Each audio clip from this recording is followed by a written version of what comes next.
Bonjour, aujourd'hui je te montre comment faire cuire des pâtes sur le poêle. Pour réaliser cette recette, vous aurez besoin de macaroni cru et de l'eau comme ingrédients. Pour ce qui est des instruments de cuisine, vous aurez besoin d'un chaudron. Moi, j'ai choisi un chaudron d'environ 3 litres et c'est proportionnel en fait parce que je vais utiliser la moitié de mon sac de macaroni. Il aurait dû être plus grand en fait si j'avais fait le sac en entier. Je vais aussi utiliser une cuillère en bois, mais elle peut être aussi en plastique ou en silicone. Et finalement, vous aurez besoin d'une passoire pour pâtes. La première étape, c'est de s'assurer d'avoir les mains propres et un espace de travail propre et rangé. Pour commencer, remplir le chaudron jusqu'aux 2/3 d'eau.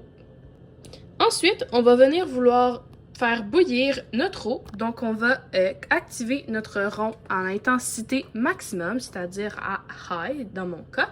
Et on va attendre que l'eau bout.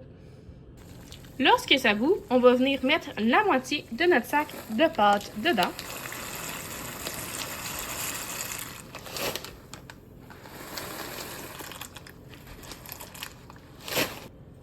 Ensuite, on va se dépêcher à mélanger pour être sûr que les pâtes ne collent pas ensemble. Donc, on mélange.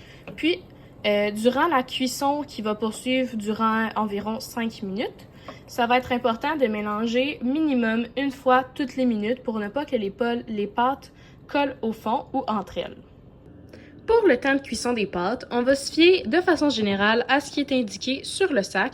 Donc, par exemple, pour des rotini, on va faire cuire environ 8 à 10 minutes, des fettuccini 9 à 11 minutes, des pâtes à lasagne 9 à 10 minutes et dans notre cas, des macaronis, il est écrit que c'est de 3 à 4 minutes que ça va devenir al dente, c'est-à-dire que c'est un peu croquant sur la dent légèrement, donc elles ne sont pas complètement pâteuses, elles sont parfaitement cuites en fait selon la définition de la cuisson des pâtes.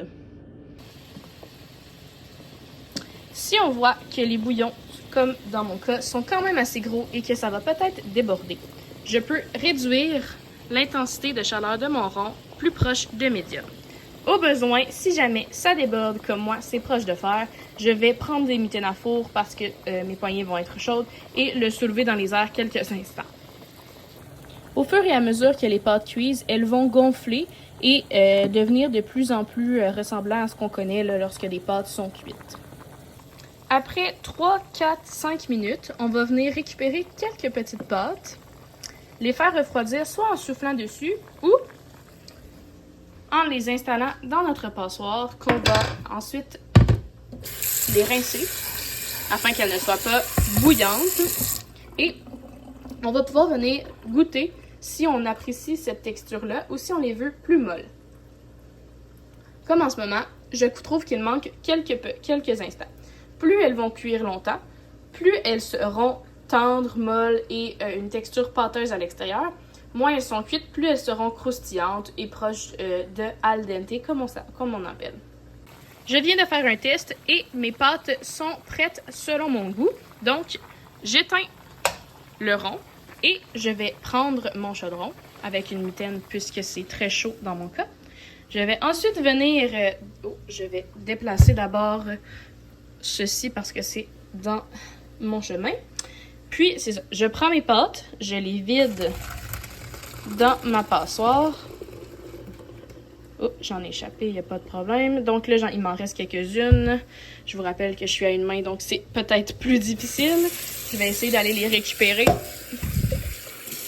Comme ça.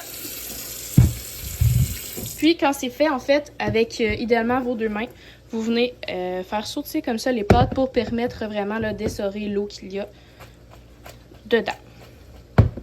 Une astuce, si vous ne mangez pas tout de suite vos pâtes, ça peut être de mettre de l'eau froide pour les refroidir et qu'elles cessent de cuire. Parce que tant qu'elles sont chaudes, surtout comme ça, elles vont continuer de cuire et donc devenir peut-être plus pâteuses. Une autre astuce, en fait, pour pas que vos pâtes continuent de cuire, c'est de refroidir votre chaudron. Donc, en mettant de l'eau froide. S'assurer de ne pas mettre trop de l'eau froide parce que ça pourrait créer un choc thermique dans le chaudron et ainsi le briser, le fissurer, peu importe, dépendamment c'est quoi avec lequel vous cuisez. Et quand mes pâtes sont essorées, en fait, ce que je vais venir faire tout simplement, c'est de les transvider dedans mon chaudron ou le contenant dans lequel vous allez les utiliser.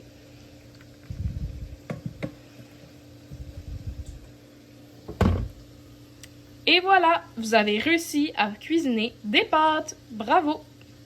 Finalement, voici une fiche résumée des informations que j'ai dites durant cette vidéo à prendre en capture d'écran. Vous pouvez aussi retrouver cette fiche et bien d'autres contenus similaires intéressants sur la page Instagram cuisiner.la.base.